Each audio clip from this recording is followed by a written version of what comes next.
안녕하세요. 명절이 다가오기 시작하면 며느리들은 머리가 슬슬 아파오기 마련이죠. 저도 매 명절을 힘들게 보냈던 게 생각나네요. 하지만 지금은 아주 편하게 명절을 보내고 있죠. 그 짜증나는 명절에서 어떻게 벗어났는지 알려드릴게요. 저는 평범한 회사원으로 자영업에 종사하는 남편과 만나 가정을 꾸렸어요. 신혼집은 경기도 외곽에 있었는데 남편 직장과 제 회사가 가까운 곳에 마련했죠. 결혼 초반에는 명절에 대한 스트레스가 그렇게 크지는 않았어요. 결혼 3년 차가 될 때까지는 친정에도 갈 수 있었으니까요. 사실 친정은 거의 땅끝마을에 가까운 아주 먼 지방에 있었어요. 가는 길마저 험해서 결혼 후에는 명절이나 연휴 때 한 번씩만 들를 수 있었죠. 너무 멀고 대중교통으로 가기도 힘든 곳이라 자주 못 가더라도 이해하고 넘어가려고 했어요. 그런데 결혼 4년 차가 되던 해부터 남편이 친정에 가는 걸 꺼리더군요. 여보, 솔직히 너무 멀잖아. 이번에는 그냥 연락만 드리고 용돈은 계좌로 붙여드려. 거기까지 내려갔다가 다시 올라오면 쉬는 시간도 없이 바로 출근인데. 힘들어서 일도 못해. 나뿐만이 아니라 당신도 마찬가지잖아. 이게 남편의 논리였고, 솔직히 미안할 일도 아닌데 괜히 미안하기까지 했죠. 친정이 너무 멀어서 남편이 많이 피곤하겠다 싶었어요.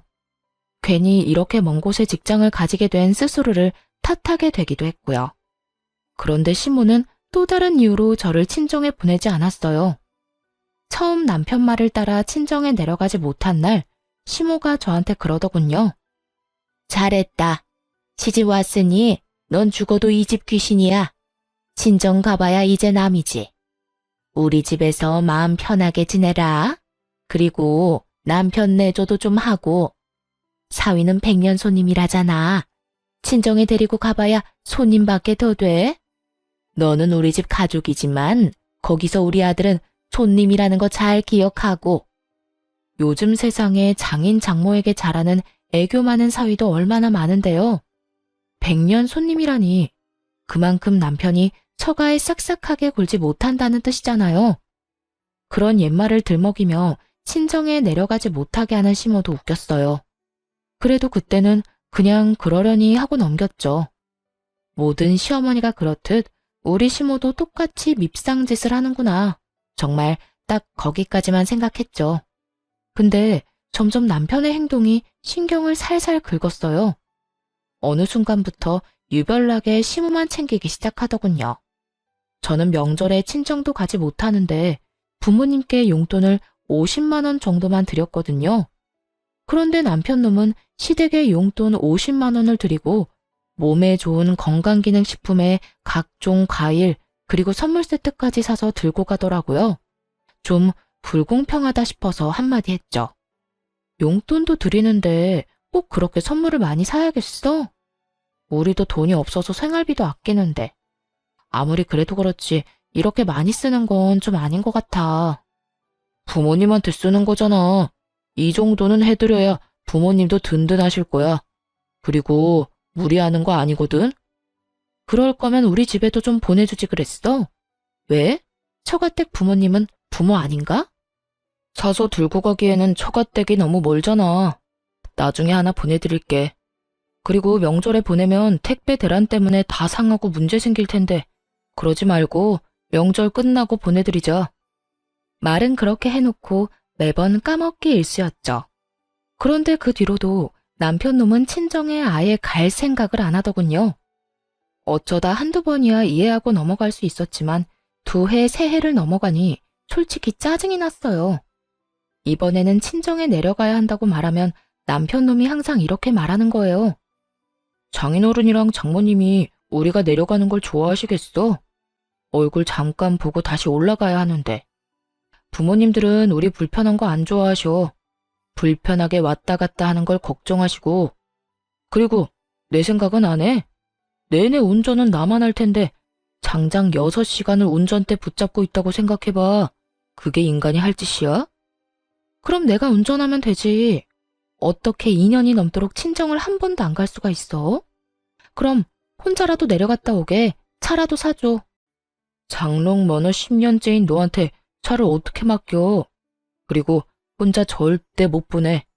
당신 혼자 내려가 봐. 장모님이 나한테 전화하셔서 무슨 일 있냐고 하실 거 아니야? 넌 부모님 걱정하게 만들고 싶어? 그럼 어쩌라고? 우리 친정에는 평생 안 갈 생각이야? 누가 평생 안 간대? 시간 나면 가는 거고. 이번만 날인 것도 아니잖아. 좀 기다려봐. 때 되면 다 갈 거라니까. 아휴, 한 대 탁 때려주고 싶을 정도로 얄미운 남편놈 때문에 속이 문드러졌어요. 그런데 이런 제 속을 더 파사삭 부서뜨리는 존재가 하나 더 있었어요. 바로 손아래의 신우였죠. 신우는 시댁과 먼 곳에 살았는데 어떻게 된 건지 명절 낮이면 도착하더라고요. 우리 부부보다 2년 늦게 결혼했는데 결혼 후 쭉 명절 당일 낮에 자기 친정에 오는 신우가 정말 얄밉기 짝이 없었죠. 왜냐면 시댁이 신우한테는 친정이니까 완전히 주인처럼 행세하곤 했거든요. 찬물 좀 내와라. 식사가 형편이 없다. 도대체 언니는 시댁 와서 하는 게 뭐냐. 저한테 이런 평가질이나 하고 말이죠. 함께 있기 너무나 힘든 존재가 바로 신우였죠. 그런데 시모가 저한테는 친정에 가지 말라고 해놓고선 신우에게는 빨리 오라며 맛있는 거 많이 해놨다고 전화하는 걸 듣게 됐어요. 순간 짜증이 확 치밀어 올랐죠. 아무리 그래도 그렇지 며느리는 친정에 안 보내주면서 딸더러 빨리 오라고 하다니 듣는 며느리 기분이 좋을 리가 없잖아요. 도저히 참을 수가 없어서 신우에게 명절 전날 전화를 했죠. 아가씨, 이번 명절에는 본가 오지 말고 아가씨 시댁에서 시간 보내세요. 올 필요 없을 것 같아요. 아니, 새언니가 왜 나한테 집에 오라 마라 해요? 우리 부모님 집인데 왜 언니가 나를 못 오게 하냐고요. 참나 기가 막혀서. 지금 이게 뭐 하는 짓이에요? 우리 엄마도 새언니 이러는 거 알아요? 어머님은 모르시는데 아마 제 의견에 동의하실걸요? 지금 뭘 모르는 것 같은데 어머님은 아가씨가 집에 오는 거 싫어하세요. 그러면서 평소 시모의 지론을 신우에게 말해줬어요. 며느리는 친정에 자주 가면 안 된다는 그 지론 말이죠. 할 말이 없어 열받았는지 신우가 전화를 뚝 끊더군요. 그리고는 바로 시모에게 전화를 했나 봐요. 명절 전날이라 시댁에 함께 있었는데 옆에 있던 시모가 전화를 받더군요. 그래, 딸. 왜 전화했어? 엄마, 새언니가 나더러 집에 오지 말래. 엄마가 나 집에 오는 거 싫다고 했어? 뭐? 내가 왜 그런 소리를 해? 얘, 너 도대체 우리 딸한테 무슨 소리 한 거야? 왜 오지 말라고 한 거니? 시모가 화들짝 놀라서는 저한테 화를 내며 묻더라고요. 그래서 아무 생각 없는 척 시모에게 태연스레 말했죠. 어머님이 저한테 말씀하셨잖아요. 며느리가 친정 자주 가는 거 보기 싫다고요. 죽어서도 이 집 귀신인데 친정 가면 뭐 하냐고. 그러니까 저도 몇 년째 친정에 안 보내고 있으시잖아요. 안 그래요? 항상 그렇게 말씀하시길래 아가씨한테도 어머님 생각 말해드렸어요. 어머님은 며느리가 친정 가는 거 싫어한다고. 아가씨도 며느리인데 이 집에 오지 말아야 하는 거 아닌가요? 그 이야기를 듣던 시모는 순간 벙찐 모양이었어요. 다 자기가 한 말이었으니까요. 그걸 신우에게 대입해서 그대로 돌려줄 줄은 생각도 못했나 봐요. 그때 신우가 전화로 그러더군요. 이 언니 웃기네. 어떻게 며느리랑 딸이 똑같아요. 당연히 다르지. 똑같죠, 남의 며느리인 건. 근데 다른 게 있긴 해요. 아가씨랑 저랑은 시어머니가 다르잖아요. 아가씨는 상식적이고 친절하고 좋은 시어머니 만났나 보네요. 추석 당일 아침에 밥만 먹이고 바로 친정에 보내주는 거 보면. 근데 저는 다르거든요. 지금 몇 년째 친정을 못 가는 건지 모르겠어요. 가고 싶다고 해도 참으라고만 하고 가서 좋을 거 없다고만 하시는데 남의 집안 며느리 된 딸은 어찌나 집으로 부르시는지. 이래서 사람을 잘 만나야 하나 봐요. 이렇게 말하자 이번에는 신우가 아무 말도 못하더군요. 더 말해봐야 자기 엄마 얼굴에 침 뱉는 꼴만 되니까요. 게다가 내일 있을 명절 잔치를 위해 시댁 친인척들이 다 모인 자리여서 그런 말을 떠들어대니 친척들도 불편한 기색을 내비치더군요. 남의 집안일이라 대다수가 못 들은 척하는 것 같았어요. 그리고 그분들도 알게 된 거죠. 이 집 식구들이 명절에도 며느리를 친정에 안 보내준다는 걸요. 졸지의 시모는 속 좁고 며느리 생각 안 하는 못된 시어머니가 되어버렸어요. 그게 분했는지 저를 한껏 째려보더라고요. 그때 남편이 제 팔을 붙잡으며 밖으로 끌고 나갔어요. 당신 왜 이래? 왜 이런 좋은 날 기분 나쁜 소리를 하냐고. 내가 나중에 처가 때 가준다고 말했잖아, 때 되면. 그때가 대체 언젠데? 벌써 2년 동안 친정을 한 번도 못 갔어. 친정이 해외야? 제주도야? 울릉도, 독도야? 섬도 아닌 대한민국 내륙인데 왜 못 가?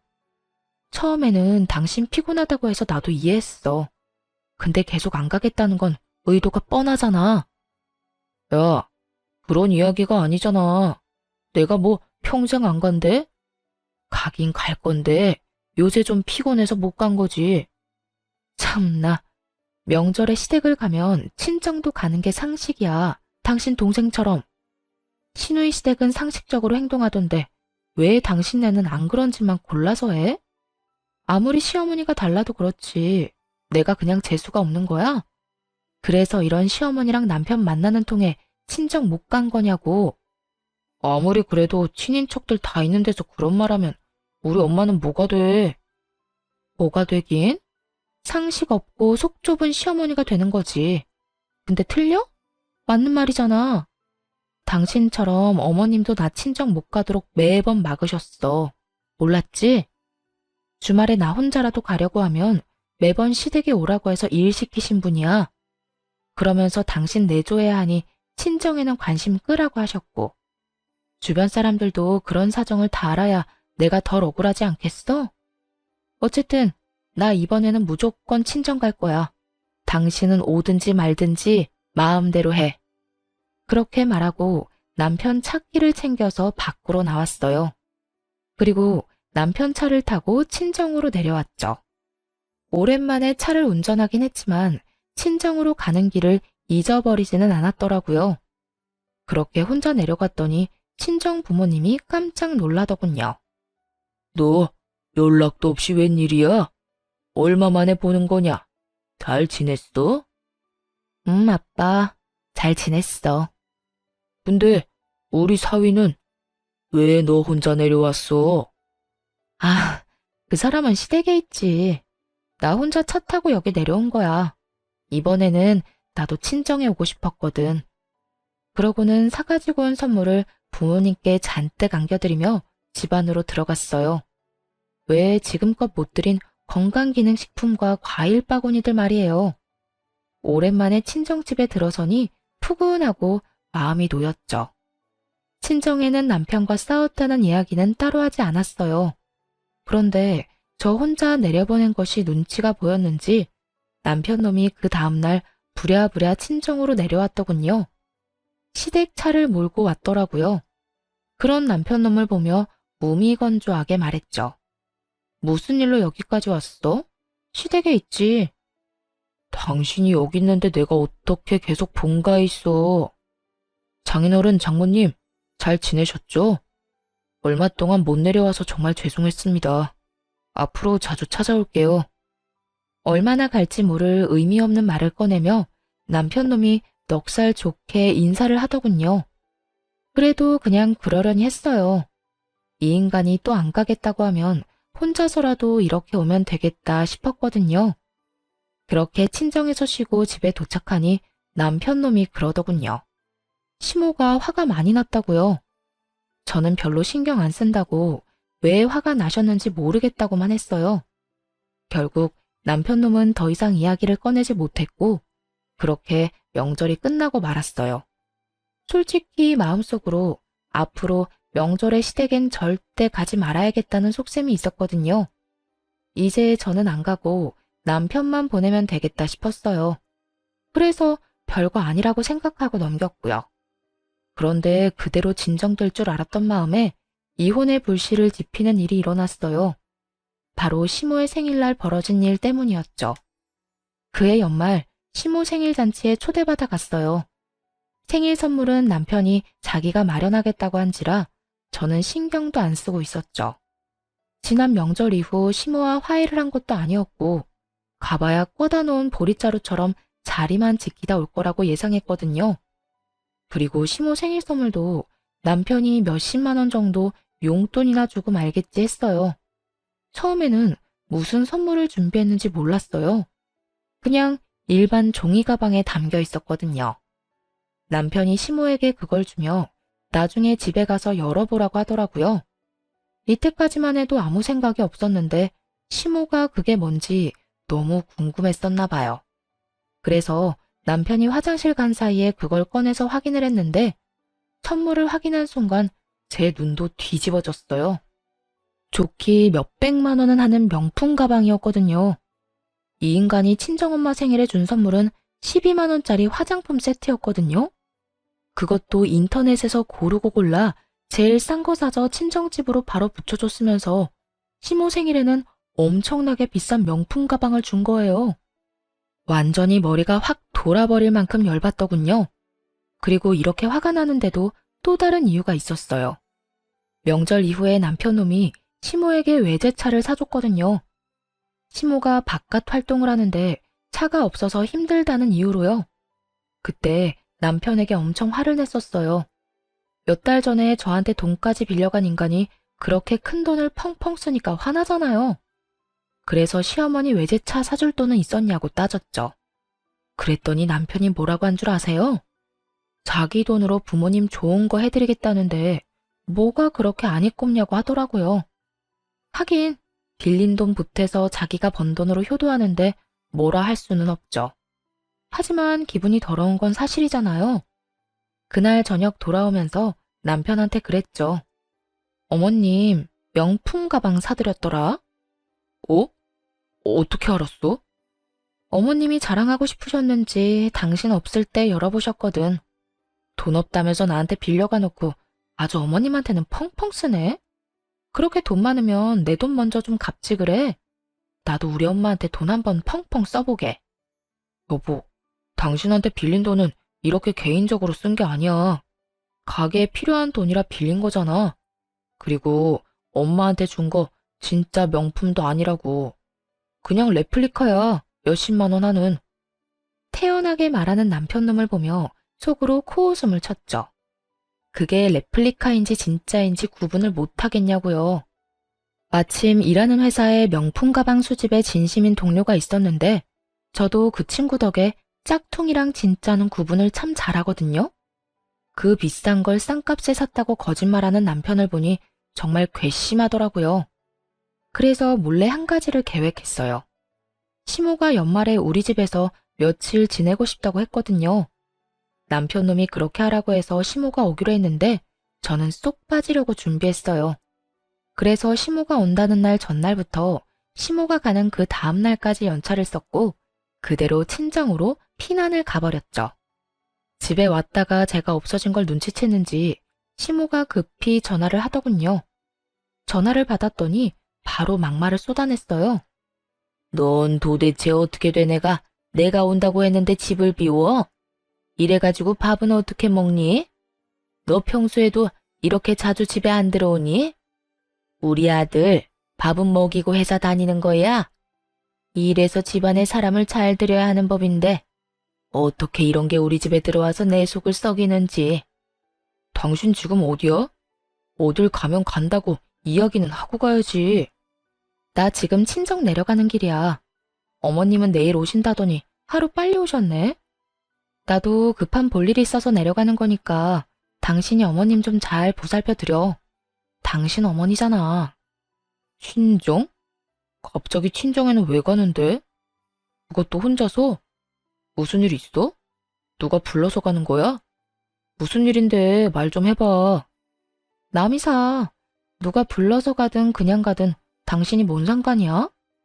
결혼하고 지내면서 처가댁에는 전혀 관심 없었던 사람이 지금처럼 앞으로도 관심 끄고 살아.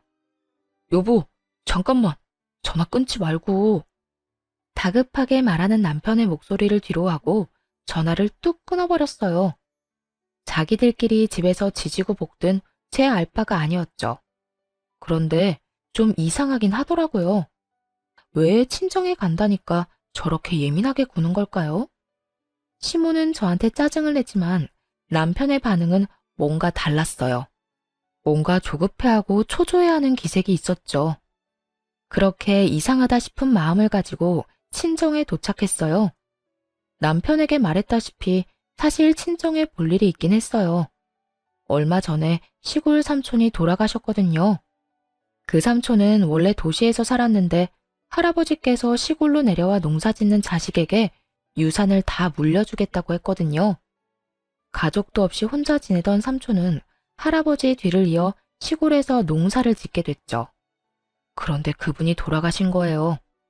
결혼도 안 하고 자식도 없는 분이라 형제인 아버지께 이제 그 유산이 상속됐어요.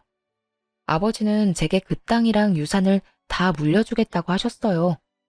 결혼 전에 엄마께 골수 이식을 해드렸는데 딸이지만 그 일이 참 고마워서 이번에 받은 유산을 다 주겠다고요. 그래서 이번에 아버지랑 이 재산을 어떻게 할까 의논할 겸 친정에 간 거였죠. 그런데 집에 도착해서 삼촌 재산에 대해 이야기하는데 아버지가 살짝 제 눈치를 보더니 이렇게 말씀하더군요. 그런데 남편 사업이 아직도 많이 힘들어?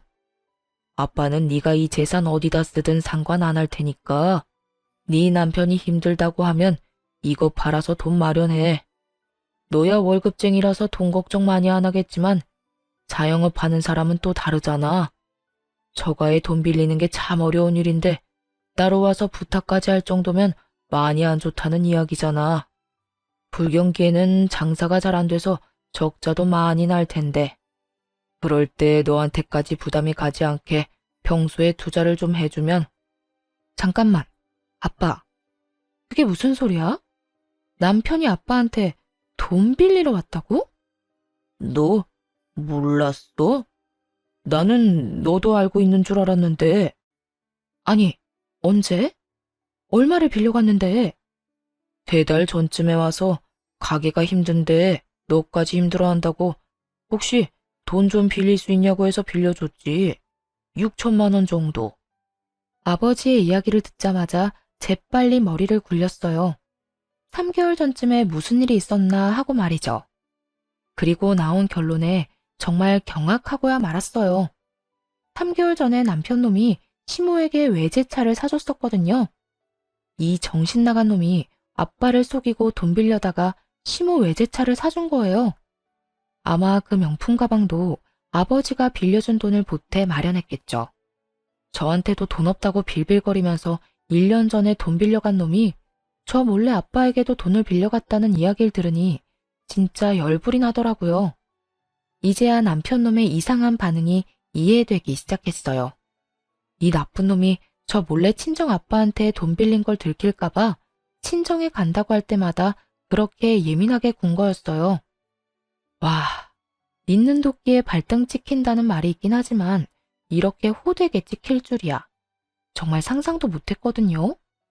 그저 귀찮아서 친정에 안 내려가는 것이라 생각했는데 그게 아니라 이런 미친 짓을 저 몰래 하고 있었다니. 화가 치밀어 올라 계획보다 더 빨리 일을 마무리하고 집으로 향했어요. 친정에 있는 내내 남편에게서 전화가 왔는데 모조리 씹어버렸더니 나중에는 문자까지 보내오더군요. 어디냐, 언제 오냐, 내가 내려갈까 하고 말이죠. 그래서 답장을 딱 하나 보냈어요. 지금 올라간다 라고요. 그렇게 집에 도착했더니 시모는 없고 남편 혼자 있더군요. 뭔가 불길함을 느낀 건지 남편 놈이 눈치를 보더니 이렇게 말했어요. 친정에는 왜 갔다 왔어? 장인어른 장모님 아무 일 없으시지? 아무 일도 없으셔. 근데 오늘 우리 사이엔 무슨 일 있을 거야. 나 당신이랑 이혼할 거거든. 갑자기 그게 무슨 소리야? 이혼이라니. 친정에 갈 때마다 어머님께 한 소리 들어야 하는 것도 짜증나고 쉬는 날에도 내 맘대로 못 쉬는 거 진짜 열받아. 그냥 이혼해. 더 이상 이렇게는 못 살아. 일부러 돈 관련해서는 입도 벙긋 안 했어요. 남편 놈이 대체 언제 이야기할까 궁금했거든요. 그런데 예상과 달리 먼저 돈 이야기를 안 하니 남편 놈이 완전히 당황하더군요. 이혼을 하게 되면 저에게 빌려간 돈을 당연히 갚아야 할 테고 그뿐만이 아니라 장인어른한테 빌린 돈도 갚아야 했죠. 그걸 생각하니 아득했는지 똥줄 빠진 것처럼 안절부절 못하더라고요. 그렇게 이혼 소송을 진행했어요. 물론 남편은 절대 안 된다고 했는데 그냥 비웃어줬죠. 이혼이 자기 혼자 안 하겠다고 안 할 수 있는 게 아니잖아요. 그런데 이혼 소식을 어떻게 전해 들었는지 시모가 전화를 했어요. 네가 이혼하자고 했다며? 니깎게 뭔데 우리 아들한테 이혼하자는 거야? 걔가 뭐 잘못한 게 있는데? 나도 그렇고 아들도 그렇고 우리는 떳떳해. 뭐 쫄기라도 할 줄 알았어? 이혼하자면 하는 거지. 그런데 네가 그래봐야 위자료 한 푼도 못 줘. 그리고 네가 결혼할 때 받아간 결혼자금 그거 고스란히 뱉어내고 이혼해라. 아니면 이 이혼 절대로 못 해주고 끝까지 쫓아가서 그 돈 다 받아낼 생각이야. 그러니까 도망칠 생각하지 말라고 미리 경고하려고 전화했다. 시모의 기세가 아주 등등하더군요. 뭐 이해할 수 있었어요. 시모는 아무것도 모르고 있었으니까요. 그러니까 이렇게 커다란 폭탄을 던질 거라는 상상도 못하고 거만하게 구는 거겠죠. 그래서 그 다음날 준비한 서류를 들고 시댁을 찾아갔어요. 시모가 팔짱을 딱 끼고 두 눈을 부라리며 저를 쳐다보더군요. 그런 시모를 보며 그저 웃으면서 가지고 있는 서류를 거실 탁자 위에 올렸어요. 서류에는 1억이라는 큰 돈을 시모가 제게 줘야 한다는 글이 적혀 있었죠. 그 내용을 보고 당연히 시모는 어리둥절해 하더군요. 분명히 자기가 돈을 받아내야 한다고 생각하고 있었는데 오히려 본인에게 1억이라는 큰 돈의 청구서가 돌아갔으니까요. 이게 뭐야? 네가 나한테 돈을 준다는 얘기니? 아니요. 어머님이 저한테 1억을 주셔야 한다는 얘기예요. 그게 무슨 소리야? 너 결혼할 때 내가 1억 줬잖아. 그거 너 다 했잖아. 그러니까 이혼하면 그거 다시 다 돌려줘야지. 어디서 사람을 속이려고? 예상대로 시모는 미친 듯이 소리를 치며 거짓말하지 말라고 난리를 피우더군요. 저는 시모와는 정반대로 차분해졌죠. 여기 남편 통장 내역이 있어요. 어머님이 주신 1억 제 통장에 들어온 게 아니라 남편 통장으로 들어갔고요. 그 1억은 결혼 자금과는 아무런 상관없이 남편 가게 사업 자금으로 들어갔어요. 보면 아시죠? 한글 못 읽는 거 아니시잖아요. 그리고 그 이후로 제가 남편한테 결혼 자금으로 받은 돈은 조금도 없어요. 남편 통장, 제 통장, 어딜 봐도 그런 내역은 없잖아요. 안 믿기시면 변호사 통해서 금융기록 같은 거 살펴보셔도 돼요. 이야기를 듣는 시모 얼굴이 딱딱하게 굳어가기 시작했어요. 그러거나 말거나 서류를 다음 장으로 넘겨서 다시 또박또박 말했죠. 그리고 이건 남편이 저한테 빌려간 4천만 원에 대한 이체 내역이고요. 빌려주면서 당연히 갚으라고 이야기했고 그 돈은 온전히 제 월급으로 모은 거 확인할 수 있어요. 그리고 제 통장에는 남편이 그동안 준 생활비 내역이 있는데 6년이라는 기간을 다 통틀어도 총 금액이 1,000만 원도 안 돼요. 그렇다고 남편이 살면서 생긴 빚을 따로 갚은 것도 아니고요. 가게가 어렵다는 말에 제가 6년간 빌려준 금액이 더 커요. 정 의심되면 그것도 금융기록 뒤져보시고요. 그러면서 바쁘게 다시 다음 장을 넘기며 또 말했죠. 시모는 남편과 제가 준비한 서류를 번갈아 보며 몸을 부들부들 떨더라고요. 이건 남편이 저희 아버지에게 빌려간 6천만 원에 대한 차용증이에요. 이건 저도 몰랐는데 얼마 전에 어머님께서 저희 집에 와서 쉬셨잖아요. 그때 연차 쓰고 친정에 내려갔다가 처음 알게 된 사실이에요. 남편이 저한테 아무 말 안 하고 아버지께 돈을 빌렸더라고요. 그 때문인지 친정에 내려가는 저를 방해까지 했고요. 여보, 내가 방해를 한 게 아니라. 남편 놈이 찔리는지 중간에 변명을 하려고 하더라고요. 저도 말이 곱게 나오진 않았죠. 그럼 언제 이야기할 생각이었는데? 너 내가 그날 친정 내려간다고 했더니 필사적으로 막았잖아. 네가 우리 아빠한테 나 몰래 돈 빌린 거 안 들키려고. 게다가 빌려놓고 갚을 생각은 안 하고 펑펑 쓰기만 해? 그걸 어디다 썼는지 내가 모를 줄 알아? 이 가증스러운 쓰레기 같은 인간아. 밥벌레 같은 새끼. 감히 우리 아빠가 피땀 흘려 번 돈으로? 한동안 남편을 욕해주며 째려보다가 시모에게로 고개를 돌렸어요. 시모는 여전히 서류를 붙잡고 못 믿겠다는 듯 바라볼 뿐이었죠. 그러니까 결국 어머님께 드리고 싶은 이야기는 결혼 자금으로 주신 1억 중 제가 쓴 건 없으니 남편한테 받으시라는 말이에요. 또 이 1억은 원래 남편한테 받아야 하는데 남편이 한 푼도 없다고 해서 어머님께 말씀드리는 거예요. 아니, 이걸 왜 내가 갚아? 아들이 빌렸다면서 그러면 아들이 줘야지. 그리고 우리 아들이 왜 돈이 없어? 너희 집이 있잖아. 팔면 돈 나올 텐데 그걸로 마련하면 되지. 그 말을 듣고 조용히 다시 서류를 한 장 더 넘겼어요. 그 집은 저랑 제 친정 부모님이 돈을 모아서 산 집이고요. 그 집에 남편의 지분은 조금도 없어요. 그렇기 때문에 팔 수가 없네요. 전 팔 생각이 없으니까요. 그리고 남편이 빌려간 그 돈이 어디에 들어갔는지 제가 다 알고 있거든요. 어머님이 받으신 외제차 그리고 명품 가방. 그것들 다 남편이 저랑 친정아버지한테 돈 빌려서 사드린 거예요. 그러니까 남편 대신 어머님이 그거 팔아서라도 갚아주셔야죠. 그러자 남편 얼굴이 일그러지더군요. 제가 남편의 상황을 모르길 바랬던 것 같았어요. 이런 돈 이야기 없이 이혼하자고 했을 때 혹시 진짜 모르나 하고 기대했겠죠? 그런 기대를 마지막 순간에 철저히 무너뜨려주는 게 진짜 복수고요. 남편에게 백날 돈 갚으라고 말해봐야 타격감 제로일 테고 이렇게 가족 앞에서 이야기해야 수치심과 두려움이 배가 될 테니까요. 아들아, 저 말이 진짜야? 다 참말이냐고. 너 나한테는 그 집이 다 네 거라며. 거기다 결혼자금 1억도 다 집 사는데 썼다며. 근데 뭐? 빚이 1억? 너 도대체 뭐 하고 다닌 거야? 엄마, 제가 차 사드렸잖아요. 사람 혼이 빠지도록 무조건 비싼 차 사달라고 한 사람이 누군데요? 안 될 것 같다고 했을 때 엄마가 뭐라고 했는지 기억 안 나요? 돈 빌려서라도 사주는 게 자식된 도리라면서요. 그래서 장인어른한테 빌려다 외제차 해드렸잖아요.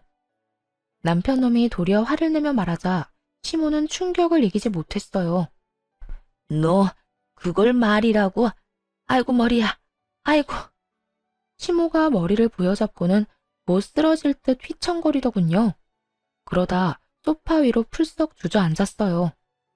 그리고 잠시 후 처음과는 전혀 다르게 차분해진 목소리로 슬쩍 말하더군요. 예, 나는 이런 사정 같은 거 아무것도 몰랐어. 우리 아들이 이런 짓을 했을 줄은. 이건 정말 큰 문제야. 그냥 넘어갈 수는 없지. 그런데 이렇게 이혼해서는 안 돼.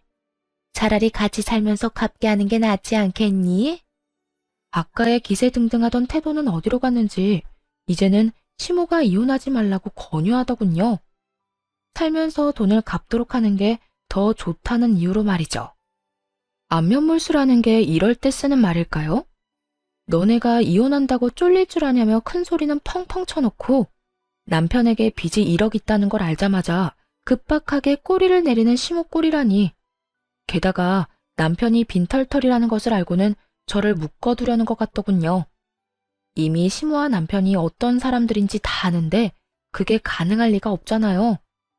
솔직히 두 사람이 저한테 조금이라도 친절하게 대했다면 그리고 저를 속이지 않고 친정에 가도록 배려해줬다면 이혼까지 생각했을까요?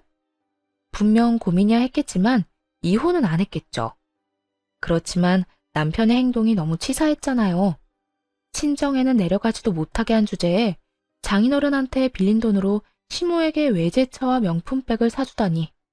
그런 남편놈을 보고 누가 이혼을 생각하지 않을 수 있겠어요? 저는 코웃음을 치며 시모에게 말했죠. 아드님 이혼 안 시키고 절 붙잡아 보려는 그 마음은 알겠지만 이미 늦었어요. 이혼 소송 진행 중이거든요. 그리고 이혼하든 안 하든 이 돈은 남편이 갚아야 하는 거고요. 저희 아버지도 그렇고 저도 그렇고 이 돈 어떻게든 받아낼 거예요. 그제야 시모가 무너지더군요. 갑자기 고개를 쳐들더니 실성한 여자처럼 아들에게 소리쳤어요. 난 못 갚아. 네 잘못이고 네가 빌린 돈이니 네가 갚아. 내가 뭔가 해줄 거라고 절대 기대하지 마. 잘못한 건 네 놈이고 나는 결백하니까. 결백한 것 치곤 시모가 받아먹은 게 워낙 많아서 남편 놈도 가만히 있진 않았어요. 아니, 그 돈 빌려서 온전히 저한테 쓴 것도 아닌데 왜 못 갚아주는데요? 와, 엄마 진짜 얼굴에 철판 제대로 깔았네. 그만큼 받아놓고 이제와 발뺌을 하신다? 그건 제가 용납 못해요. 두 사람은 1억이라는 빚 앞에 한치도 물러서지 않고 팽팽하게 싸우더군요. 그런 둘을 놔두고 그 집을 빠져나왔어요. 그리고 집에 오자마자 용달차 부르고 안방에 있는 남편 짐부터 꺼냈죠. 그런데 어느새 남편놈이 집에 슬그머니 들어오더니 짐을 싸는 걸 보고 저를 말리려고 하더군요. 여보, 진짜 이럴 거야? 나 정말로 내보낼 거냐고. 우리가 함께 산 세월이 몇 년인데 이런 식으로 내보내는 건 좀 아니지 않아? 내가 어떤 식으로든 갚는다니까? 그 돈은 당연히 갚아야 하는 거고 당신은 이 집에 대한 지분이 하나도 없잖아. 결혼할 때 한 푼도 안 내고 이 집에 들어온 건 너야. 그때도 당신 가게 힘들다고 해서 어머님한테 받은 돈도 당신이 모았다던 결혼 자금도 다 가게로 들어갔지. 솔직히 그것도 의문이긴 해. 그 돈은 시댁에 안 갖다 바쳤어? 나 당신한테 제대로 생활비 받아본 적 한 번도 없어. 그것만으로 이미 아웃이고 어차피 이혼하고 나갈 텐데 뭐하러 굳이 같이 살아? 보기 싫은 얼굴 쳐다보면서. 그러니까 미리 좀 나가. 알았어? 하나부터 열까지 너무 맞는 말만 하니 남편도 더 이상 아무 말 못하더군요. 뭐 입이 10개라도 할 말이 없었겠죠. 자기가 뭘 잘했다고 이 집에 남겠다 어쩐다 이야기하겠어요? 그리고 시모와 남편을 위한 진정한 지옥은 며칠 뒤부터 시작됐어요. 이혼에 대한 전말을 모두 듣게 된 친정아빠가 완전 열받으셨거든요. 그딴 놈도 하나뿐인 사위라고. 내가 노후자금으로 모아놨던 자금까지 빌려줬는데 널 속이고 그딴 짓을 했다고? 널 친정에 못 가게 한 것도 모자라 지 엄마 외제차랑 명품백을 사줬단 말이야. 차라리 너한테 선물을 사줬다 하면 내가 그 돈 받을 생각 안 했을지도 몰라. 그런데 감히 내 딸한테도 돈을 빌려놓고 나한테까지 돈을 빌려? 그건 절대로 용서 못하지. 지옥까지 쫓아가서라도 그 돈 받아내고야 만다. 그렇게 선언한 친정아빠는 정말로 그 먼 곳에서 한달음에 올라오셨어요. 그러고는 남편이 시모에게 사준 외제차 뒤를 졸졸 쫓아다녔죠. 완전히 대놓고 쫓아다닌 게 아니라 몰래 뒤만 쫓다가 시모가 지인들을 만나는 것 같으면 마치 우연히 마주친 적 다가가 이랬대요. 아이고, 잘 지내고 계신 것 같아서 보기 좋습니다. 이제 그쪽 아드님하고 우리 딸이 이혼한 건 아시죠? 그런데 그쪽 아드님이 나한테 빌려간 돈을 안 갚아서 이렇게 찾아왔어요. 아드님이 그러는데 자기는 돈이 없으니 엄마한테 가서 받으라고 하더라고요. 저도 노후를 위해 힘겹게 마련한 돈이라 없으면 크게 곤란해서 말이죠. 그쪽 아드님이 나한테 빌린 그 돈으로 자기 엄마 외제차를 사줬다고 하는데 그게 바로 이 차죠? 아이고, 참 좋아 보이네. 아니, 사돈은 왜 이럴 때까지 찾아와서 그런 이야기를 해요? 저는 우리 아들이 빌린 돈이랑은 아무런 상관이 없는 사람이에요. 상관이 없어? 당신 아들이 저지른 짓이고 그동안 당신이 그 돈 다 썼잖아. 그러면 양심상 대신 갚아줘야 한다는 생각은 안 들어요? 돈이 없으면 이 차랑 그 어깨에 걸려있는 가방을 팔아서라도 마련하셔야지. 그러니까 돈은 빌린 사람한테 갚아달라고 해야지. 왜 빌린 사람 엄마한테 이렇게 난리를 치냐고요? 아니, 상관이 왜 없어요? 그쪽이 아들을 잘못 키웠잖아요. 그리고 우리 딸 친정에도 못 가게 하고 이 집에서 매번 일 시키고 괴롭혔다면서요. 내가 그 이야기를 듣고 어찌나 속이 이상한지 밤에도 잠이 안 와.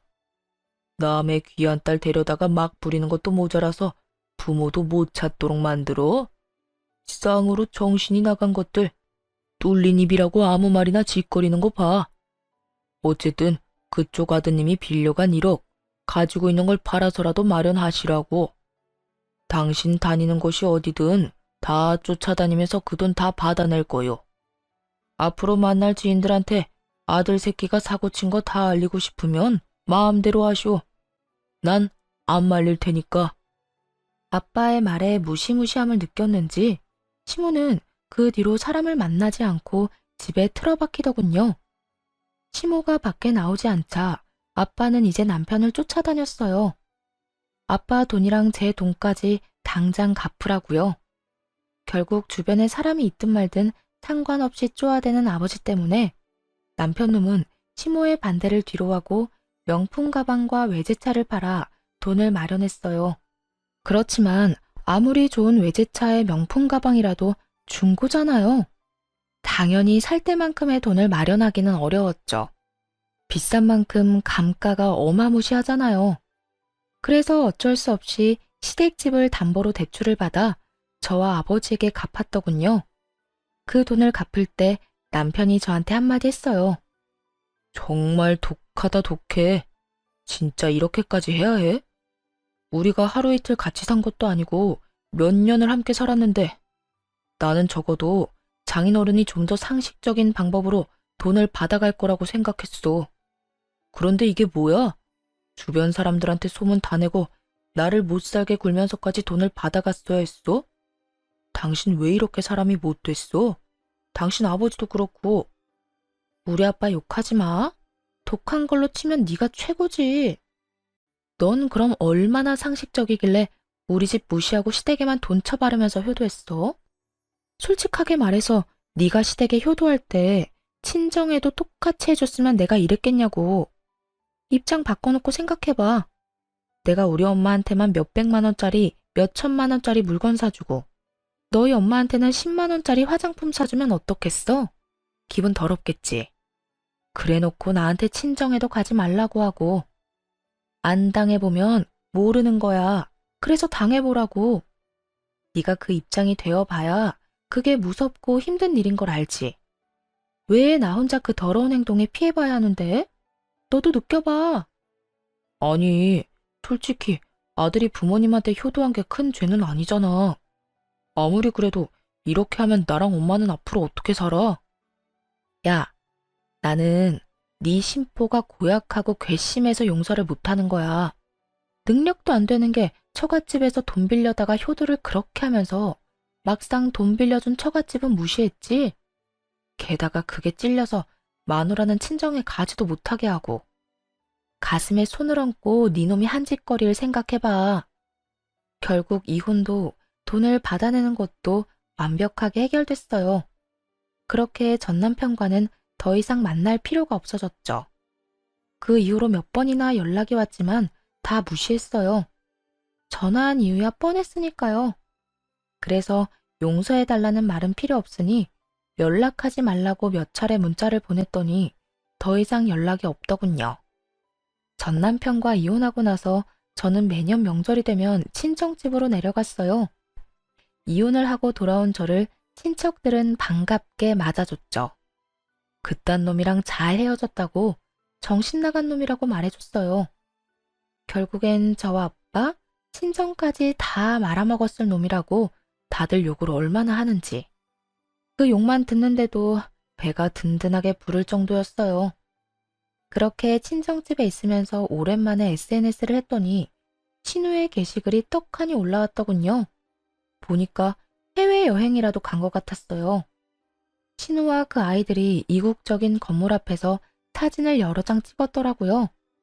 그러면서 명절 연휴에 해외에 놀러 갔다는 문구까지 썼더군요. 명절 때마다 친정에 오고 싶어 안달이 날 정도였던 신우가 웬일로 친정이 아니라 해외에 갔는지 궁금했어요. 그리고 나중에야 그 이유를 알 수 있었죠. 전 남편과 전 시모가 빈털터리가 되고 나서 신우에게 손을 벌리려고 한 것 같더군요. 하긴 지인들에게 허세 부리고 싶어서 아들놈 들들 볶았던 시모잖아요. 당연히 신우에게도 똑같이 행동했겠죠. 눈치 빠른 신우는 그러기 싫어서 명절에 해외여행을 하고 있는 거였어요. 매년 떠들썩하게 사람 많던 시댁에 결국 찬바람만 쌩쌩 불고 있는 상황인 거죠. 게다가 들어보니 전 시모와 전 남편의 관계는 더욱 악화일로를 걷게 됐더라고요. 전 남편이 결국 시댁에서 나와 가게에서 숙식하고 있다는 소식을 들었어요. 자신을 구박하고 차랑 가방 돌려달라며 찡찡대는 시모 때문에 말이죠. 전 남편도 자신이 그렇게 살게 될 줄 알았으면 그런 짓을 안 했을 거예요. 한치 앞도 못 보고 안일하게 생각한 결과가 겨우 그거라니. 그렇다고 다시 걷어줄 건 아니지만요. 시모도 초라하기는 마찬가지였죠. 아들 하나 믿고 소소하게 며느리 괴롭히며 사치나 부리며 살더니 결국 그 돈들이 사돈집에서 나온 거라는 걸 알고서는 완전히 무너져 버렸잖아요. 자기 욕심 때문에 자식이 저 지경이 된 건 눈에도 안 들어오고 그저 자기한테 줬던 걸 뺏었다는 생각만으로 자식을 모질게 대하니 전 남편도 그런 전 시모에게 정이 다 떨어졌겠죠. 결국 시모는 이제 명절을 아주 조용하고 조촐하게만 보내게 됐고 나날이 아들, 딸의 지원도 끊겨 근근히 살아가고 있다고 하더군요. 뿌린 대로 거둔 꼴이 참 웃겼죠. 이렇게 저는 그 지옥 같은 시댁의 명절에서 벗어날 수 있었어요. 이혼한 걸 절대 후회하지 않아요. 더러운 꼴 보기 전에 떠나는 것도 좋은 방법일 수 있답니다.